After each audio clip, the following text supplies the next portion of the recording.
This is The Couple Next Door, script number 181 for broadcast Monday, September 8th. My daughter's birthday. Time 2:30. The Couple Next Door, written by Peg Lynch and starring Peg Lynch and Alan Bunce.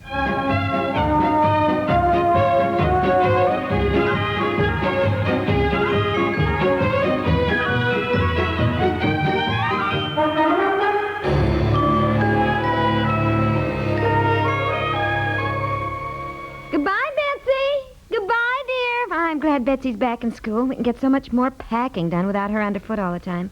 It's a good thing you're taking this week off, dear. I didn't really realize how much there was left to be done.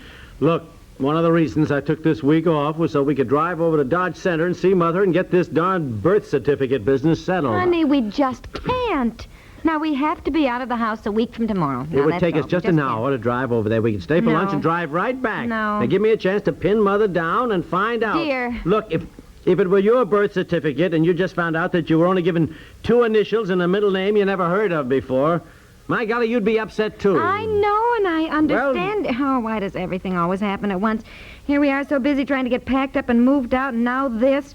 Well, look, you drive over and see your mother alone. I just got so much to do, dear. There's the baby. He's got to be bathed and fed. Well, I wanted you to come along, too. I don't know why Mother went back home last week so quickly. She knew I wanted to talk to her some more about this. Well, she was upset.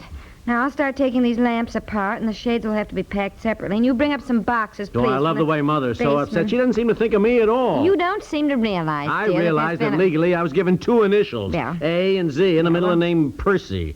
And I always thought my middle name was Preston. I realized very well. Apparently, your mother was not going to name you Preston after your father's mother. But why? I want Mother to tell me why. She acts so darn mysterious.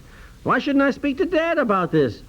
How come he doesn't know about it anyhow? Oh, look, sweetie, By please, golly, I am not going to wait and see what's what. I'm going to drive over and see Mother today. No, I've got a better idea. You're so excited you'll just get her in a tizzy. Now, I'll call her up, say we need her to help pack and have her catch the morning bus over. She'll come.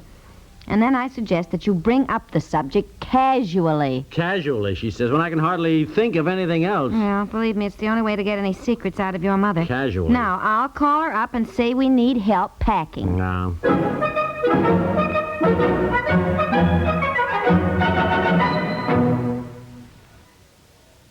Be an efficiency expert.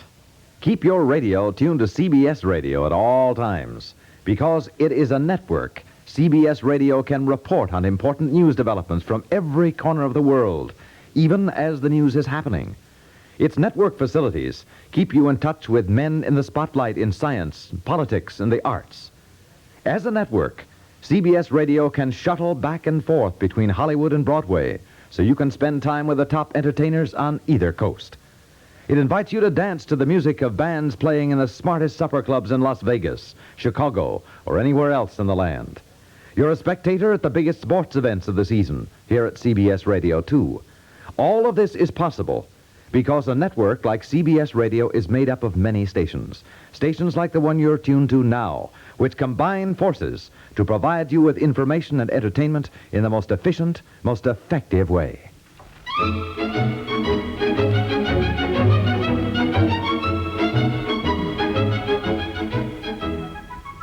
Well, when you called, I was right in the middle of making apple butter. But I called Martha, and she came over right away. I said you needed me. Well, we did, and it was wonderful of you to come. Mother. In fact, when you answered the phone, I thought it was Aunt Martha. Your voices sound exactly alike. Yes, Martha and Agnes and I all sound alike. And also my other sister in Oregon, Grace. But Effie now. Oh, Mother. Oh, no, Aunt Effie doesn't sound like the rest of you at all. I can always tell her voice. How is she? Oh, fine. Busy trying to get orders for a Christmas card. Oh, Christmas card. You heard about what happened to us, didn't you? Yes. Now, shall I start packing the books on this bookcase? Oh, yes, that would be fine. Mother. Dear, your mother will need another heavy box. Yes, this one is all full. We could tuck some ashtrays in around the edges. Mother. Dear, I think you'll find another box. Mother, in the I kitchen. want to ask you about my birth certificate. Dear. Now, look, I've kept quiet for an hour. By golly, I'm going to say something. Well, why get your mother all upset again? She'll get a migraine headache. No, it's all right. I had a feeling that's why you asked me to come over. And I've thought a lot about it since it all came up last week, and I think you have a right to know, son. And I'll tell you on one condition, that you say not a word to your father. Well, why? Dear, why don't you do as she asks, and then you'll at least know. Oh, all right, okay, I promise. Now, I told you, your dad wanted you named Chauncey after himself and Preston after his mother. Chauncey Preston Piper. Yes, Mother, and you didn't want that. No, I didn't. I didn't want him called Old Chauncey and you called Young Chauncey. I never liked that. I remember some friends of mine. Oh, the lovely couple. Mother, never mind that. I mean, what I want to know is why my middle name was put down as Percy and not Preston, which I've always thought it was. I tell you, when my birth certificate arrived last week and I opened the thing and I saw myself listed as A.Z. Percy Piper. Now, dear, don't get all excited. Look, Sit down. I Sit down, You dear. were named Percy after my family. I told you that. You are descended from William de Percy. Yes, dear, I know, who fought with William the Conqueror at the Battle of Hastings, all of which I never heard of before. Why, you've heard of the Battle of Hastings? Yes, I don't. I mean, I never. Well, never mind. And then to find out, I've got no first name, just two initials. I explained it all to you. There were terrible family quarrels.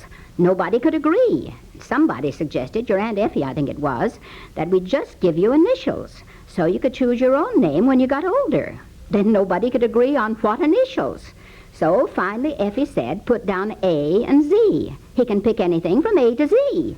Are you listening? Yes, I am. I am indeed. I still can't believe it, but I'm listening. Well, I wasn't going to have your name Preston. But why? Now, let's get right down to it. Why? I've always thought that was my middle name. And so do the Prestons. I never told them what I put down on your birth certificate. I was not going to name you after that woman. What woman? You mean Dad's mother? Grandmother Piper? Why? Don't like her. Never have and never will. Mother, you're talking about Grandmother Piper? You don't like her? I hate her. Mother! I hate her. I told you, dear, I thought it might be something like that. I don't you know? believe it. What? We've always gotten along so well. I mean, I don't understand. Mother, this doesn't even sound like you. Well, I never said anything to you children. I don't believe in it. After all, she's your grandmother, and I didn't believe in talking against her. I still wouldn't, I guess, if this hadn't come up. But I mean, she's all right. She was always nice to us. I mean, she always gave us candy and... Oh, yes. She was always one for showing off. But she never did anything for you. Not a thing. How old is she now? 93. And just as mean and selfish as she always was. Mother! It's just as true as I'm sitting here. She ran your poor grandfather Piper into his grave. Trying to pay the bill, she ran up buying pretty clothes, giving garden parties with music and Japanese lanterns, dancing half the night, kicking up her heels and flirting with all the men. Grandmother Piper? She always said, I'll never let anybody forget I'm a Preston from Charleston, South Carolina. Well, yeah, I guess I have heard her say that, but I mean... She's never done an honest day's work in her life. Never lifted a finger. Always had to have help, which your poor grandfather couldn't afford. Stay in bed half the day reading books, painting her face. Why, even today at 93, she won't go to the door to talk to the mailman unless she puts lipstick on. Well, Mother, I know I haven't seen her for ages, but aren't you being a little bit hard on her? I mean, after all, she was pretty, and I suppose when she was younger, she was even prettier. I never thought she was pretty. Oh. Beauty is as beauty does. I never had any use for her. Not that she had any use for us, either. She always thought she married beneath her. Well, I must say this is all news to me. Well, she must have been a good mother. I mean, Dad's crazy about her. He's scared to death of her, that's all. Still is. Kowtows to her. I don't know why.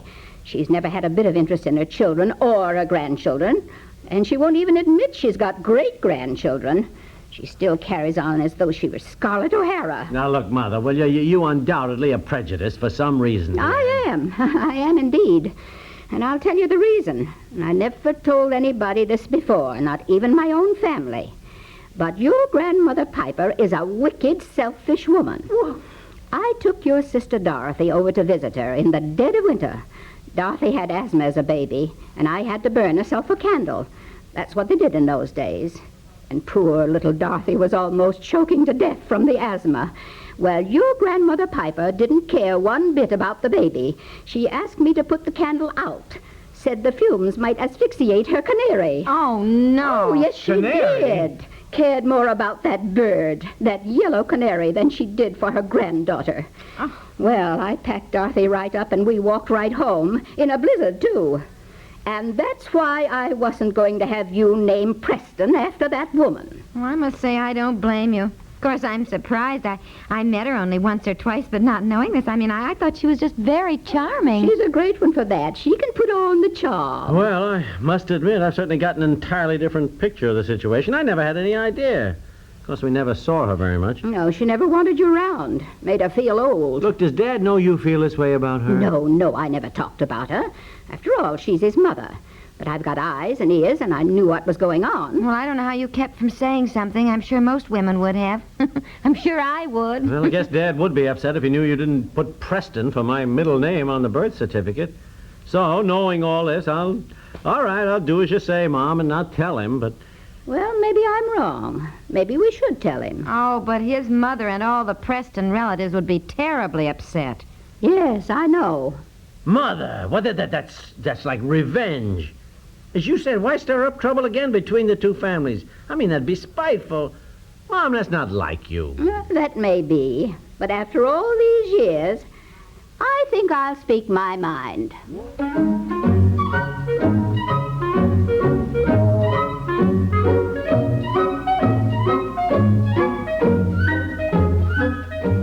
For Pete's sakes, can't you do something? I'm trying to get packed up here.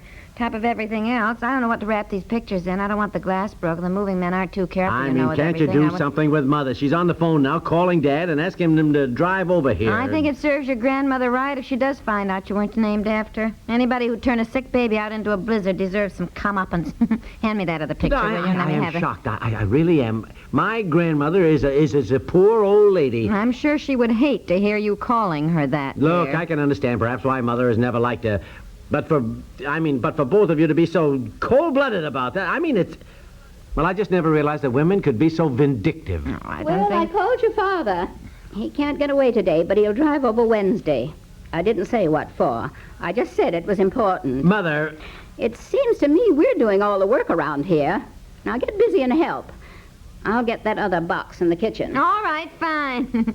You heard your mother. Get busy and help, dear. I don't care what my grandmother did or what she is as a person. Look, she's 93 years old. I'm appalled that my mother can be so revengeful. That's just what it is. It's revenge. Isn't like Mother. Oh, honey, revenge. It Isn't revenge so much as it is the fact your mother's had on her conscience all these years that she secretly did not put Preston on your birth certificate. I think now that it's come up, she feels she'd better face the consequences of telling them. You realize what an explosion that's going to cause in the two families, Mother's family, Dad's family, and dozens of people involved? Mm-hmm. Well, there'll be a terrible family row. Yeah, well, it's better just sit back and enjoy it, dear. It ought to be interesting. Now, come on, darling, help us pack.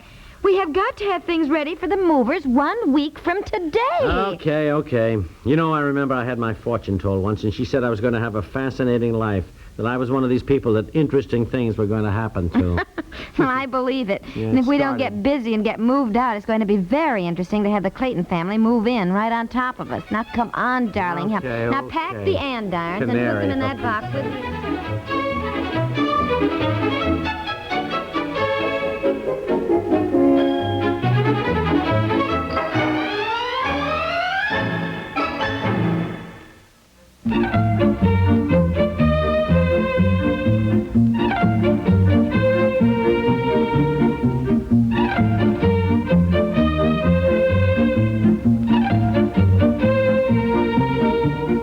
The Couple Next Door is written by Peg Lynch and stars Peg Lynch and Alan Bunce with Ruth Gates and is produced by Walter Hart.